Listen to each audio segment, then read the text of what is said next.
Hi, I'm Craig Miller from the Upper Susquehanna Synod, and And I'm Doug Orbaker from the Presbytery of Northumberland. we're going to talk to you a little bit about our flood cleanup buckets. This past spring, we collected 85 flood cleanup buckets between our Synod and the Presbytery for, Church World Service.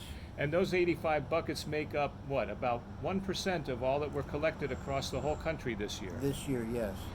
But I heard there's some sad news to that as well. Well, this year, Church World Service collected around 8,400 buckets. Their goal is to start hurricane season with 25,000 buckets.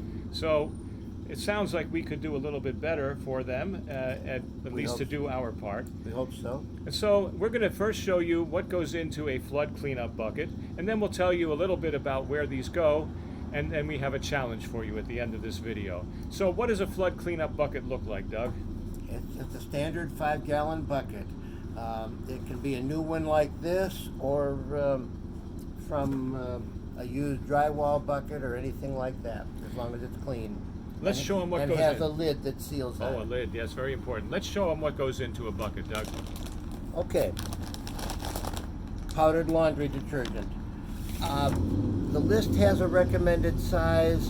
Don't go a whole lot bigger than that, because if you do, it won't fit. There we go.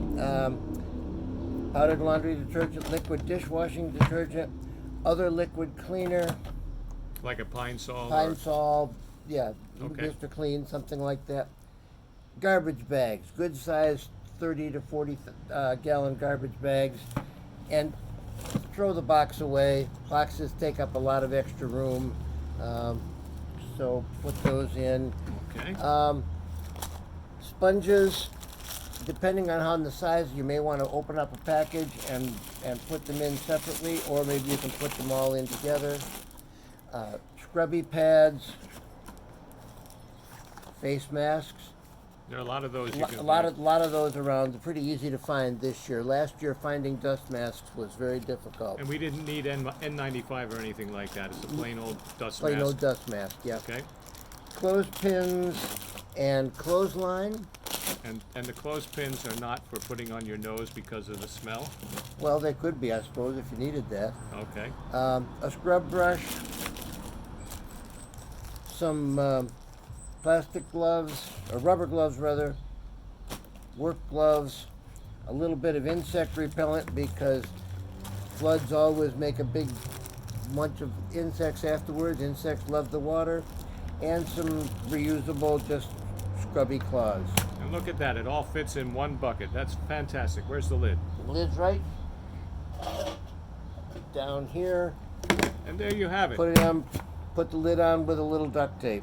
And there's a flood cleanup bucket for you. And these flood cleanup buckets that Church World Service collects are used to. From here they go, there's a Church World Service warehouse in New Windsor, Maryland. And from here they go there. From there on, they're used wherever there is a need, wherever there is flooding. There's also a Church World Service in the Midwest and one in California. And so wherever there's a need, after flood, after hurricane, anything like that. So they're deployed when they're needed. Yep. And we also, I understand, have about 40 We have buckets.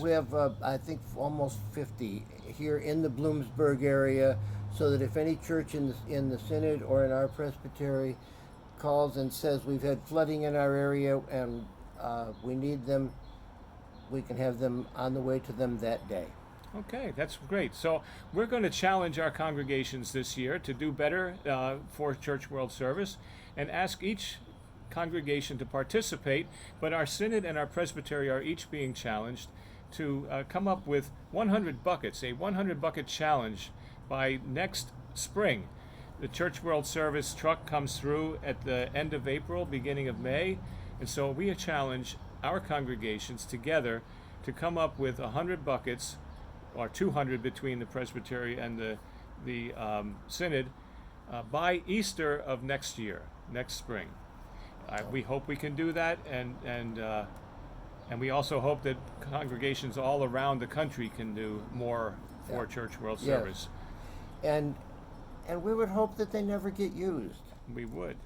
But the fact is, with floods and with hurricanes, there is that need. And it's a way that we as churches can help to meet a very real, very immediate physical need. So thank you for those who have already made buckets for us in previous years, including this year. Yes. And thank you for those of you who will prepare buckets for our 100 Bucket Challenge.